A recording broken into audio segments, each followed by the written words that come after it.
Hi friends, நம்ம இந்த வீடியோவில் எதை பற்றி பார்க்க போகிறோன்னா, நம்ம ரெகுலராக யூஸ் பண்ணுற ஒய்ஃபை அண்ட் ஈத்தர்நெட் ரெண்டுக்குள்ள டிஃப்ரென்ஸ் பற்றி தான் நம்ம இந்த வீடியோவில் பார்க்க போகிறோம். வாங்க வீடியோக்குள்ளே போகலாம். First, speed. ரெண்டு பார்த்தீங்கன்னா டிஃப்ரென்ஸ் ஷார்ட் மாதிரி நான் அதில் போட்டு வச்சுருக்கேன். இது உங்களுக்கு பார்த்தாலே உங்களுக்கு ஈஸியாக இதில் புரியும். ஃபஸ்ட்டு ஸ்பீடு வைஸ் பார்த்தீங்கன்னா ஒயர்டு நெட்வொர்க் எப்போதுமே கண்டிப்பாக ஃபேமஸ் தாங்க. பிகாஸ் அது வந்து சோர்ஸில் இருக்க டெஸ்டினேஷன் வரைக்கும் ஈச் அண்ட் நெட்வொர்க்கை அப்படியே உங்களுக்கு கரெக்டாக பிடிச்சி கொடுத்துரும். அதனால் ஒயர் நெட்வொர்க் ஸ்பீடை பொறுத்தவரைக்கும் ஒயர் நெட்வொர்க் எப்போதுமே பெஸ்ட்டு தான். ஒயர்லெஸ் அப்படி இல்லை. ஒயர்லெஸ் வந்து நார்மலாக அது ஸ்பீட் எடுத்து கொடுக்கும். அது next installation. Wire network install பண்ணணுன்னா அதுக்கு இன்ஸ்டால் பண்ண, கான்ஃபிகர் பண்ண கொஞ்சம் செட்டப் இதெல்லாம் வேணும். ஒயர்லெஸ் அப்படி தேவையில்லை. நம்ம ஈஸியாக நம்ம பாஸ்வேர்டு மட்டும் போட்டு நம்ம கனெக்ட் பண்ணிட்டு போயிட்டே இருக்கலாம். அடுத்து மொபிலிட்டி.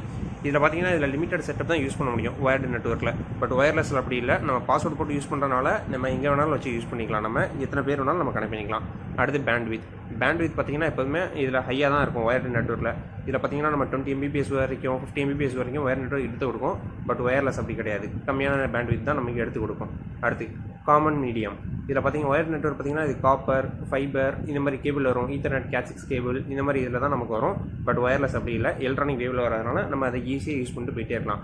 அடுத்து இன்டர்ஃபரன்ஸ்.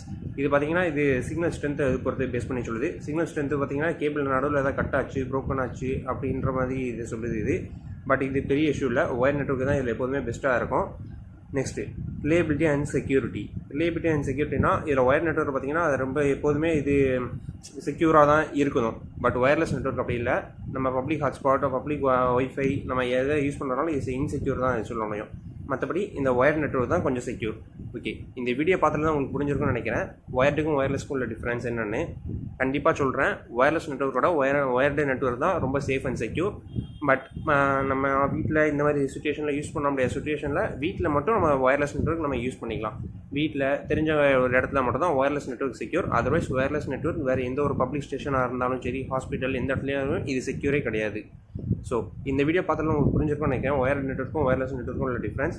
இந்த வீடியோ உங்களுக்கு பிடிச்சிருந்தா மறக்காமல் சப்ஸ்கிரைப் பட்டன் நீங்கள் கிளிக் பண்ணிட்டு போயிருங்க.